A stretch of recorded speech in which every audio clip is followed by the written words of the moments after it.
What's up, everybody? James Peskin here with Peak Condition, and I am here with my sister from Tampa. And she's my little sister, so as I used to do when I was smaller, I'm gonna have to kick her butt. Oh, I guess I can't kick her butt anymore. And the reason for that is because she's actually a Muay Thai practitioner. Look at that, look at that. Look at this. Those shorts, those are not standard Nike shorts. This is not the standard shirt either. This is the Tampa Muay Thai shirts. So yeah, so she's gonna, first of all, we're gonna ask her, or I'm gonna ask her some questions for us. So Dana. Yes. Why did you first get involved in Muay Thai? I always wanted to learn self-defense. Big deal to me. As a smaller frame woman, I've always been a little bit intimidated by men. And so when I moved to Tampa, I heard about Tampa Muay Thai and I was like, I'm gonna do it. So for me, the most difficult part was getting through the door. Big problem. It's really intimidating. You go in there, there's some big dudes in there. There are women in there too, but it's an intimidating sport. And I know for me, I really struggled with it. It was very hard, but once I got in the door, I tried it, I loved it, I forced myself to go every single day, and now it's almost 4 years later, and they are my family. So I think it's great. Well, awesome. So I know I've put some boxing videos out there where we're hitting the heavy bag, stuff like that. So actually, the technique is slightly different from Muay Thai. We were actually going over some different pad work before we started shooting. And so what would you say if somebody's going to throw a jab, right? Somebody's going to throw a standard jab. So we'll say, I'm throwing a jab at you. My stance right here in boxing already, I notice you're a little more square. I'm a little longer, I guess. So for boxing, I'm going to turn my shoulder over, and I'm just kind of forming the straight line. So kind of what's the difference for a jab for the Muay Thai? Right, so as you're saying, the stance in Thai is slightly different, and depending also on what gym you go to. We are square. We always stay squared with our partners. Our hips meet squared to their hips. If he is angled, I will move myself around to stay square with him. It's the better striking position. You have more power when you're squared off. So also for my style, we keep our rear heel up at all times. Whenever we are moving, our heel is up. It's good for kicking. You know, you have the power that comes right away. It comes from that. It comes with your punches, comes with everything. So you will notice my rear heel is up. If you ever look online, you see people with the front up. That's just another Thai style. It's from a different part of the country. This is more of a defensive style. So it's for quick lifts, quick for blocking, quick for teeping. It's good for a lot of different things. But for me, you'll notice that rear heel up. So if I'm going to throw a jab, again, my hips are squared off with my partner. That rear heel is up. In Thai, unlike boxing, a lot of times you notice people keep their fists down here at their chin is low. But in Thai, we keep them up just a little bit higher. You'll notice them on the forehead. For this video, I'm going to try and keep my hands down a little bit just so you can see a little more of my face. So I would have my hands up. I'm squared off with my partner. He's right here. I'm going to come around straight. Your power really comes from the hips. So when we're coming straight with that jab, that's our cross. When we're coming straight with that jab. I actually want to get out of the way. I don't want to get hit. I don't want to get hit. So I'm going to come at James. When you're working with a partner, you are looking here on their chest. So I'm here. When my vision is here, I can see their shoulders, I can see their legs. I know what's going to happen. So I'm looking here. My target is here. Up. So again, we're hitting. That hip's coming around a little bit. And your jab is really your setup punch. Your power won't necessarily come from there. I am right-handed, so my jab is my left hand. So when I come, up, that's your setup punch. So we're straight. Again, this hand is always covering up. That way, if James were to ever come around and punch me, I've got that cover up. And again, when I hit, my shoulder is covering up my chin. So we're nice and safe right here. So also, one benefit to her stance versus a boxing stance. So as we started off when I was talking earlier, so right here, my weight is, I'd say, pretty much evenly distributed, but you see my legs out here, right? So we'll say I'm throwing some jabs at Dana, throwing some jabs. She notices my legs out here, so she can take advantage of that. Ooh, you know, she just kicked me in the leg. It doesn't feel good, right? I'm like, oh, what's she doing? I don't know what to do, right? I'm gonna hit her again. Oh, now she hits me here. Oh, now she's starting to chop down the tree, right? So I'm starting to fall gradually, and then maybe I throw a big cross, and then, ooh, now she hit that leg, and she's just basically taking that mobility away from me, right? So now I can't get away. So normally maybe if I'm like quick and I'm coming in and out and I'm moving in and out, once she kind of hits my legs repeatedly, I'm slowing down, right? So now I'm kind of like, ugh. That's where my powers come from. Oh, now she hit me there again. Now I don't really have anything on my punches, right? I can barely even get one off. And, chopped down the tree and I just fall all the way down. So that's definitely one of the pros, I would say, to Thai versus just strictly boxing, right? So now what we're going to do is just go over some different strikes. She's gonna demonstrate. I'm gonna hold the pads and we'll kind of talk our way through it as we go along. So she's gonna throw on her gloves. We're gonna get after it. We're gonna get after it. Yeah. All right, Dana. So let's go over that jab first that she was talking about, and maybe I'll face this way and you kind of face an angle position so they can see where your hands are when you're throwing it. And again, do you want to mention for the pad holder? Oh. For catching? So also, pad holders out there, and if you've held pads before, you're gonna know this, but for the novice, we'll say you went out to the store, bought some pads, and you just want to start striking with your friend. You want to make sure to give them a little when they're throwing, right? So I don't want to just be a limp noodle, right? And she throws, right? See how it's just kind of falling back? Because she's going to potentially throw her shoulder out. Because when she extends like that, if there's nothing to brace or nothing, no impact, she's going to hyperextend and then she's going to jack up her shoulder. So we want to make sure we're giving her something, right?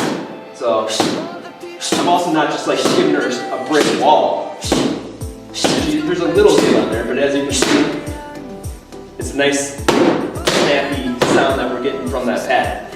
All right, so as you saw when she was throwing that jab, she's covering up as well, right? She's keeping her body, she's keeping her face covered up, right? So we'll say, also, just hold at the end of the jab, hold.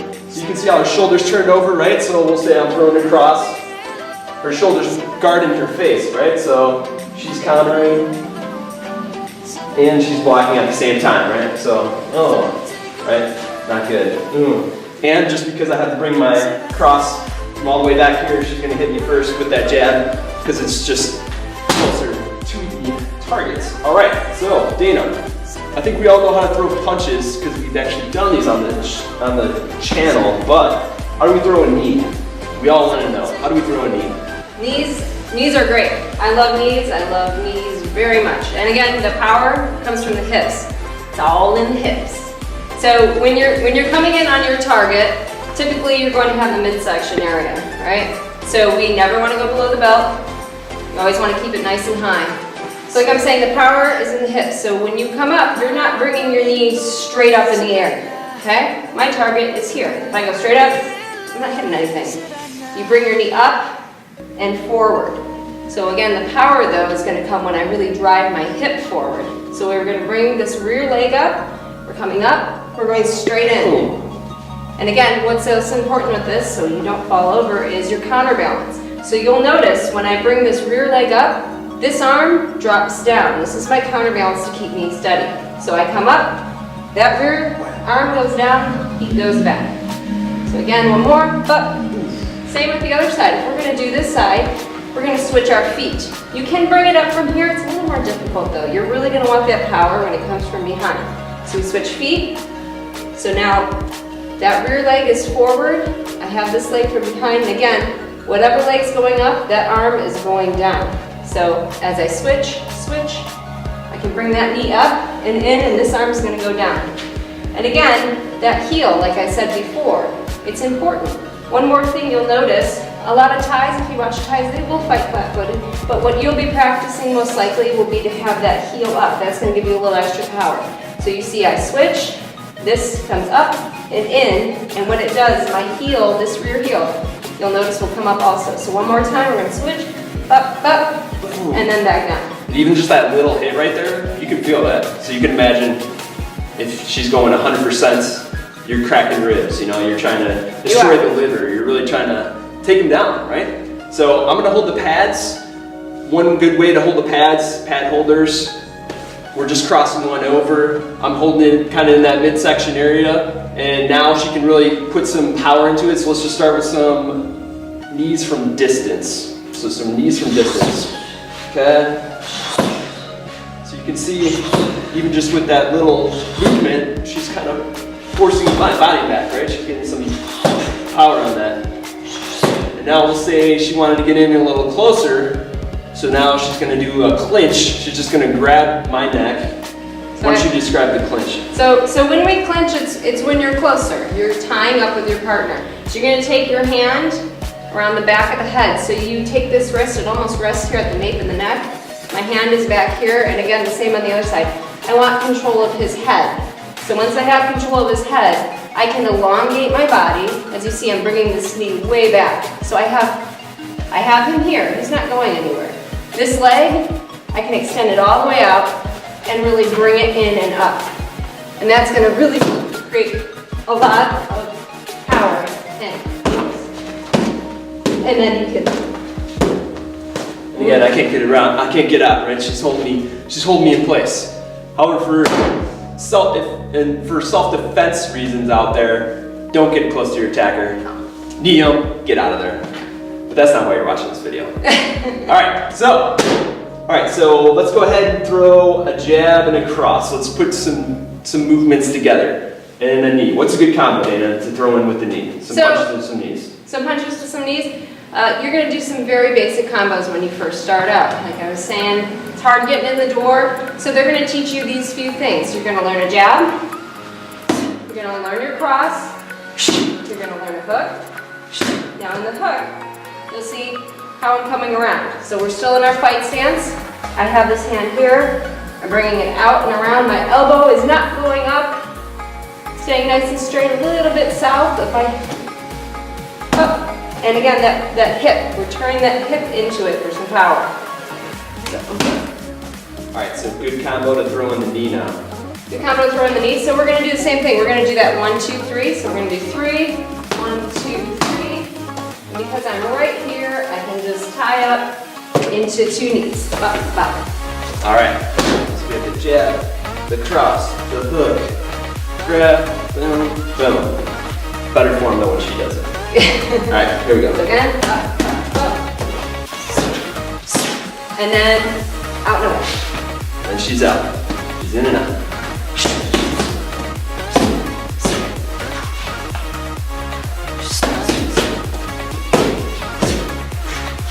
Excellent. All right, so lastly, kicks.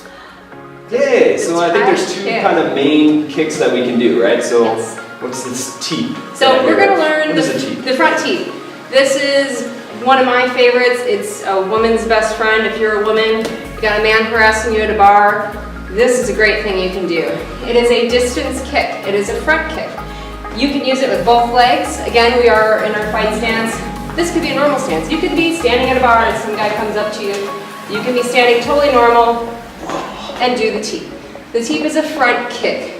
You will be aiming typically in this area. If you are able to, if you're more flexible, you can even teep to the face. But we're not going to do that today. I'm going to go for my brother's midsection right here. So again, ha! So she wants to hit it. Jeez. Yeah, so just like when we're kneeing, so we knee up and in, the teep's going to be the same way. We're going to bring our leg up, we're pushing in, but we're pushing in with our hips also. So again, this is a rear teep, just like when we are doing our knees, that counterbalance, remember that. Same thing, I want to see counterbalance here. So we bring our leg up, this arm is dropping down, this is protecting my face, and I am teeping him out. Hey, give me your money. Oh, hey, I want your wallet. God. Hey, why'd you eat all my food? So again, with that teep, we could do it with both legs. That rear teep, you get a lot of power off the rear, but you can also do the front teep if that's easier for you. A lot of people, it's easier to just pick up that leg, straight forward. Pick up that leg, straight forward. And again, just because of the length of her leg and she's leaning back, she's creating distance, right? So you can see, unless I'm really finding an angle like this and trying to hit her, she's still keeping me at bay, right? Look at that. I still can't hit her, she's striking me. If I try to come across, same thing, she's keeping me at bay, right? So again, somebody's coming at you, quick little, get out of my face. Absolutely. Let's see. Super important. Look at that. Understand. I'll just stand here. Let's Let's have her push me back. We're gonna do low power. This isn't gonna be anything high power. This is just me. I'm literally just standing there. I'm not trying to fall back, I'm just standing here. And I am not putting anything into it. That is just my leg coming up and pushing out. So now we're gonna do it with a little more hip into it. We're gonna come up. And again, he's gonna come back forward. We're gonna come up. And you can see, that time she even pushed me to the side. So, and again, you can do that with the front, like I said, not just for the rear, it's also for the front. You're gonna come up, set your leg back down. And that was more of a kind of, and also, and you'll know this more than I will, so there's kind of two ways you could do the teep, right? You could do the push, or you could do more of an offensive strike. Is that right? Yes, yeah, absolutely. So the teep isn't necessarily, you don't need to, I need to wait until he's right at the right place. You can come into him and teep. You can wait until he's coming at you to teep. And also you can teep different areas on the body. A lot of times you'll notice teeps to the thigh, just above the knee. So, but and that's a good one for potentially taking somebody's ACL out. It absolutely is. You can bring a person down with just that. Again, you'll notice with this one, if you ever feel like this is what you need to do, if your flexibility is lower, maybe this is a little bit harder for you. That's high. That's high for a lot of people. So if you need to go here, this is a good spot. We're just going to take our foot and kind of turn it out a little bit. That way I have more surface area across this thigh, and then when I push out. And we'll say I have my foot planted and she does that. Don't do it because I don't want to jack up my knee, but you can imagine that hyperextension, and then to the side, there goes your ACL, there goes your MCL. So good one for taking people down. Yes. The adrenaline initially is going to be set in as well. We'll say like I'm an attacker, she does that to me, I'm still going to be coming at her, but that's going to slow me down, and then she's going to get out of here. Absolutely. Hour later, I realize, oh, my ACL is torn. That's what you get, attackers. You suck. All right, all right, so lastly, what's this other kick? What's the kind of standard Thai kick? Right, so there's the Thai kick. Thai kick is not the same as your typical kickboxing. You'll notice in kickboxing, they typically kick with their foot. Well, we don't, we kick with our shin. So we use the surface area between our knee and our ankle, and that is what we strike with. So with the Thai kick, it's a little bit harder. Again, flexibility can kind of get some people, and that's okay. Right here. That's okay. You'll learn how to stretch, and you'll do what you can. So we have areas we can hit. You can hit the thigh, you can hit the midsection, and you can strike the head. So we're gonna just keep ours to the low and medium this time. We're gonna go up high. So with the Thai kick, like I said, we're using that shin. So the way you stand and kick is very important. So once again, we're in our fight stance. You're gonna notice that rear heel is up. And again, I'm gonna keep my hands a little bit lower just so you can see. So with the knees, with the teeps, we notice the same thing, that counterbalance. You're gonna have it again when you're kicking. Absolutely, you do not want to fall. So when you kick, I'm gonna go ahead and have you move the pads away for a minute so you can just see on his body how we're gonna strike. So when I kick, I'm gonna kick with my rear leg first. So I'm bringing this rear leg up and around to his midsection. So we're gonna come up, I'm gonna be up on my toe, and I'm gonna pivot around. So if it helps you at home to practice first, practice twirling like a ballerina. As silly as it might sound, get up on your toe and twirl. And it helps, it really does, because you'll notice a lot of people stay flat-footed and they try and kick and they tear their knee. Yep. It's very, very important. This pivoting, especially on a surface, this surface isn't too bad, but it's not great. So this is a rubber surface, right? So my foot's gonna kind of stick in. You can imagine on the concrete, or if you're in some grass and you have cleats on or something, that's how a lot of ACL and MCL injuries actually occur. Non-contact, cleats get stuck, you turn, foot stays where it's at, boom, there goes the ACL or MCL. So. Yeah, absolutely. So again, that pivoting, very important. So when you watch this, go back and watch it a few times. Watch what my foot is doing, watch what my hips are doing, watch where my arm is. So we're gonna come around, I'm gonna be up on my toe, I'm going to drop this arm for my counterbalance, I'm gonna pivot it, and again, you'll notice here, so hold my leg please, you'll notice here, what you see here is my foot is turned around. I would be up like this, but for showing. You're gonna see my point of contact is my shin across his rib. Is back here. So you see my foot? My foot and ankle aren't making any contact. It's all my shin.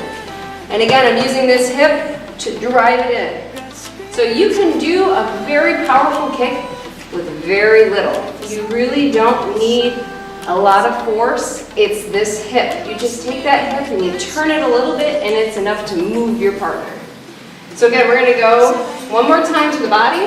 Just so you can see, I'm gonna go a little bit faster.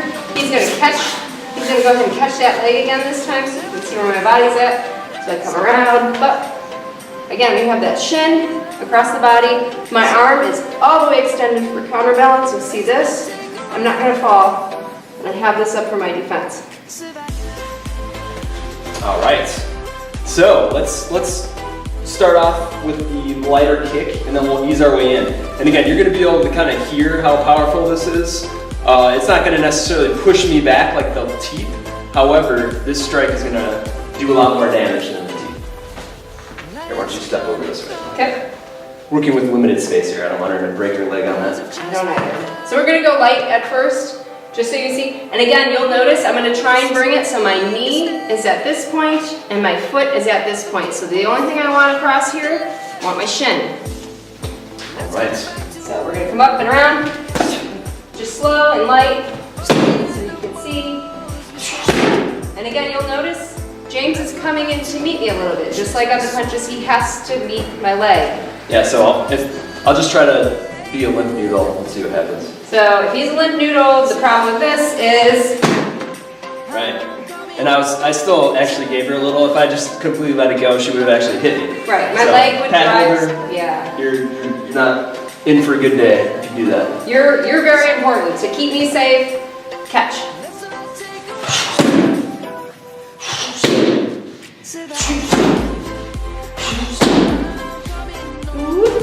And again, one more thing, I'm sorry, I just thought of one more very important thing that we did not mention. Breathing. Breathing is super important.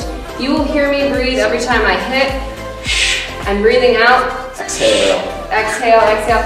And with the kick also, when I make contact with my kick, you'll hear me. I'm breathing out. You can hear that kind of like snappy sound that when she strikes. Again, that's how you know that you're hitting the pads cleanly versus once you do like a poor one, like a bad kick. Yeah, so that was just kind of like a foot smack or something, right? And if she does enough of those, she's gonna break her foot. So that's not good. Which I did on my second day there. I broke my foot. Because I didn't listen and I didn't kick right. So it's important. Well, now you're a master of the kicks, and I need to catch up because this is sad that my sister is better than me at throwing kicks and stuff. I still like my punches better, but I'll give her the kicks. We'll do a sparring episode for you one day. We'll box. Yeah, let's do that. All right, guys. So that was the. Let's come a little closer. All right, so that was the Muay Thai tutorial. Come over here with the lovely Dana Pesca. Well, all right, hello. from Tampa. And do you want to promote maybe the gym? I do. My gym, Tampa Muay Thai. You see them here. Love my gym. They're great. They're my family. I don't have any family in Tampa except for them. And they will love you. They will treat you right. And if you're ever in Tampa, look me up. Come down there. I know gyms all over that area too. So. All right, excellent. So hopefully this was helpful. Go ahead, leave some comments, some questions. I'm sure you probably have some questions. And I'll try to forward them to Dana, and she can actually answer them for you because she's going to be the expert in this area, and I'm just the student. I can also direct you to some better experts too. So Perfect. We'll take care of you. We'll take care of you. All right, well, thanks for watching. Leave a comment, like, and share. And always remember, you don't have to be an athlete to train like an athlete. Let's do it! Whoa.